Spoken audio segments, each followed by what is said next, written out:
8h54 e nós voltamos com o TV Mar News. Dessa vez, gente, para a gente falar sobre um assunto muito importante e que muitas vezes a gente comete também este erro dentro de nossas casas. É a utilização de lâmpadas piratas. Elas oferecem riscos de superaquecimento, choque e também curto-circuito. A gente vai conversar agora via Skype com Roberto Mendonça, ele que é engenheiro eletricista, está diretamente de São Paulo. Muito bom dia, Roberto, tudo bem?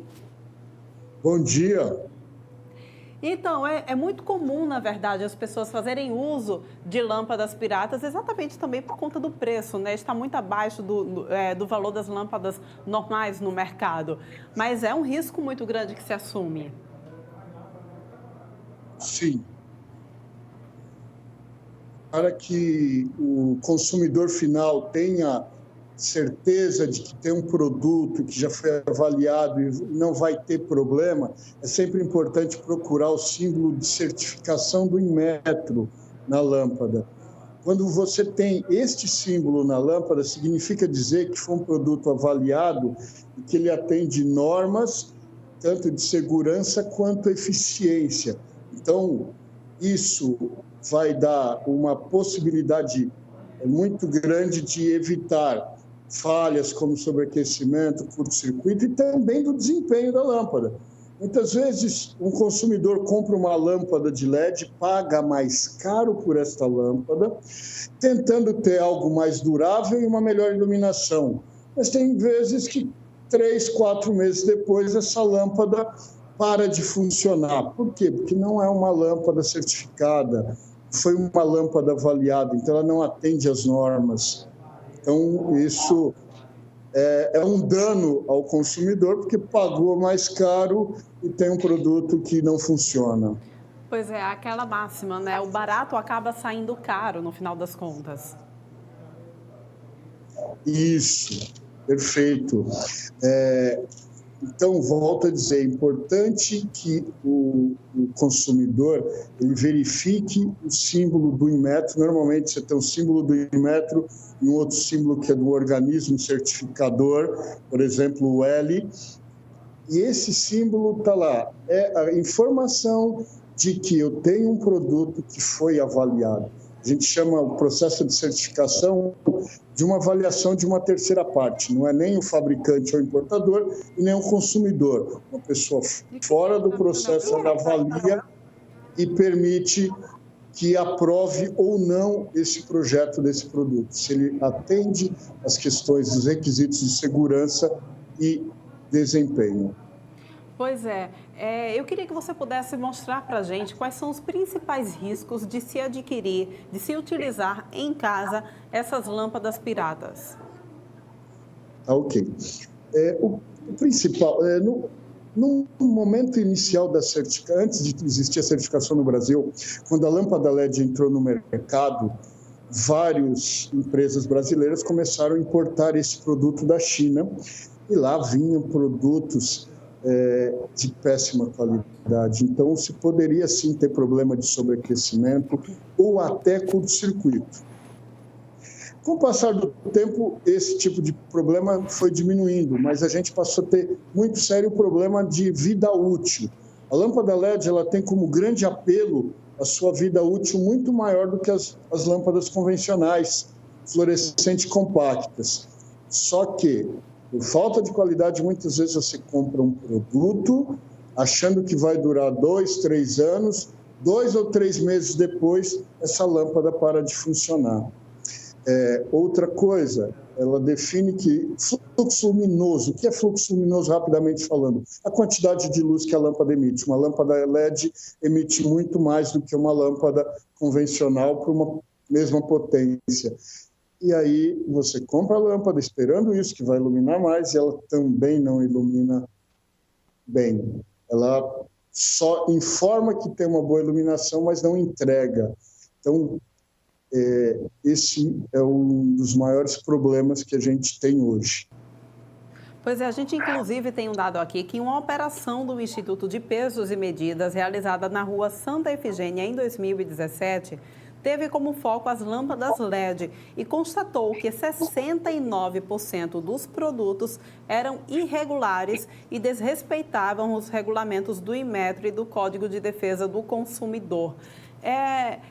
Como é que há, de repente, algum tipo de fiscalização também nas lojas que comercializam esse tipo de lâmpada pirata? Tem. O próprio IPEM faz essa avaliação.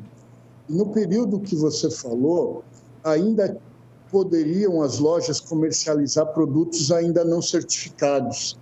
A partir de julho de 2017, que passou a ser obrigatório nas lojas você só vender produto certificado. Então, baseado nisso, nessa informação, por isso que acontecia esse dado que foi levantado pelo IPEM.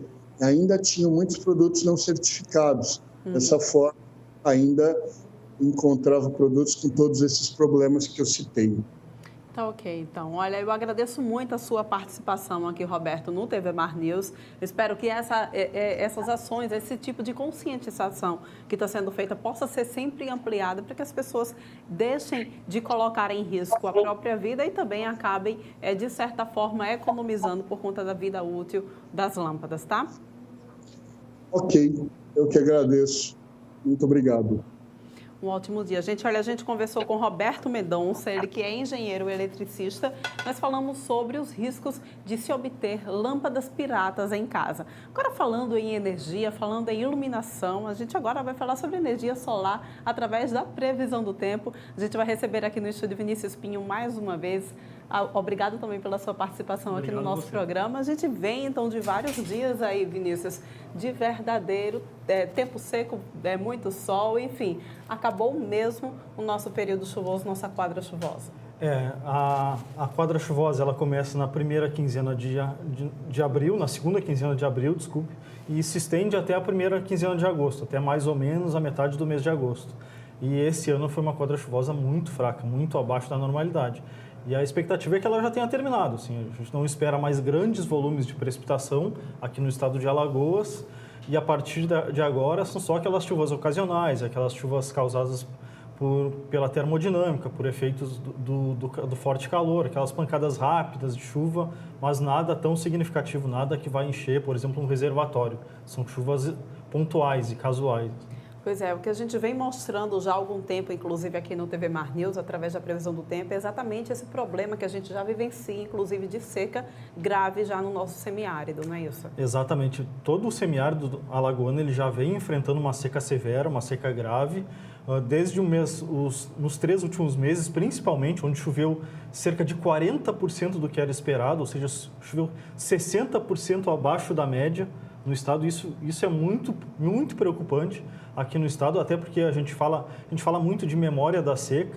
A gente, apesar de ter um ano de 2017, de maio em diante, um ano bastante chuvoso, nos anos anteriores nós tivemos muito poucas chuvas e essa memória de seca faz com que a seca se instaure mais rapidamente aqui no estado. E ela já se instaurou, os municípios do Alto Sertão já estão com falta d'água, tanto para consumo animal quanto para consumo humano. Isso fez com que a Operação Carro-Pipa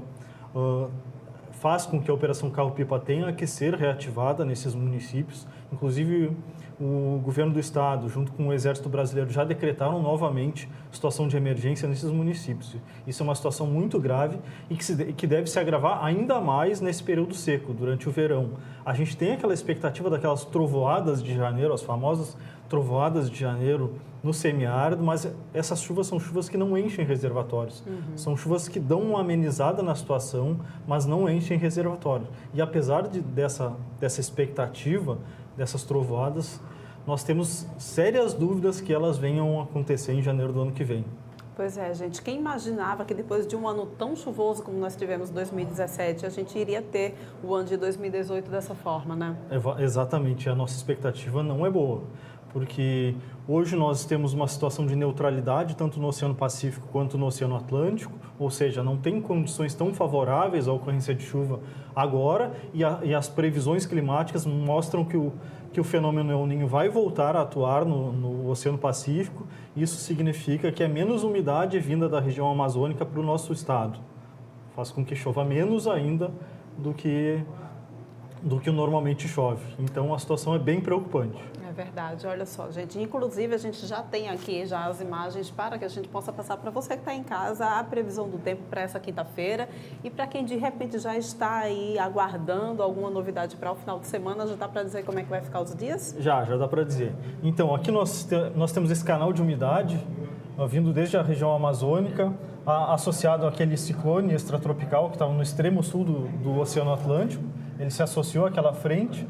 No Rio Grande do Sul, uma nova massa de ar polar voltou a atuar, isso faz com que as temperaturas decresçam ainda mais lá. Nesse momento, em Porto Alegre, que é uma cidade que não faz tanto frio no Rio Grande do Sul, está cerca de 8 graus. Nos altos da serra, tanto gaúcha quanto catarinense, já registraram temperaturas próximas de 0 graus. A tendência é que nós tenhamos temperaturas negativas nos próximos dias e até pode ocorrer de novo neve. Uma boa notícia é o Planalto Central, o centro-oeste do Brasil, que voltou a ter bastante umidade, graças a esse canal de umidade. A situação que estava de emergência, inclusive no início dessa semana, nós tivemos um alerta vermelho, pela primeira vez esse ano, de baixíssima umidade abaixo de 12%, a umidade que a gente registra no deserto do Saara, aqui nessa região do Planalto Central. Infelizmente, todo o nordeste do Brasil, pouquíssima nebulosidade, tempo bastante seco. Aqui na costa leste do Nordeste a gente vê alguns pequenos núcleos. Não sei se a gente tem a imagem, um recorte para Alagoas, para visualizar melhor. A gente tem a próxima imagem, Josi, para mostrar aqui, por favor. A imagem mais focada aqui para o Nordeste. Essa imagem do satélite GOES para o Nordeste brasileiro, a gente percebe um pouco de nebulosidade, nuvens baixas. No sul do estado da Bahia, pode provocar um pouquinho de chuva da parte metropolitana de Salvador para o sul do estado.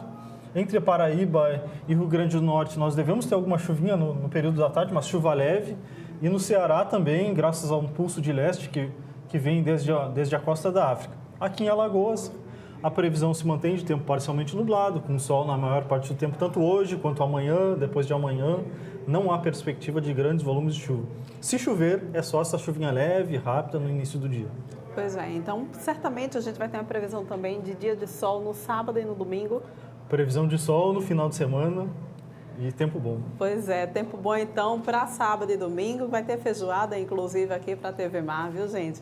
Tem gente aniversariando esse final de semana, então.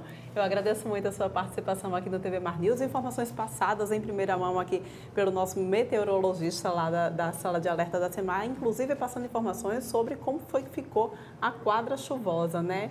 Infelizmente, abaixo do esperado, 40% abaixo, 60% abaixo do esperado, não é isso? Isso, 60% abaixo do esperado no semiárido e na faixa litorânea, cerca de 40% abaixo do esperado. Pois é, gente, é isso aí. Com essas informações, a gente vai para um rápido intervalo, mas volta daqui a pouquinho, porque ainda tem Alexandre Lino falando sobre futebol aqui no TV Mar News.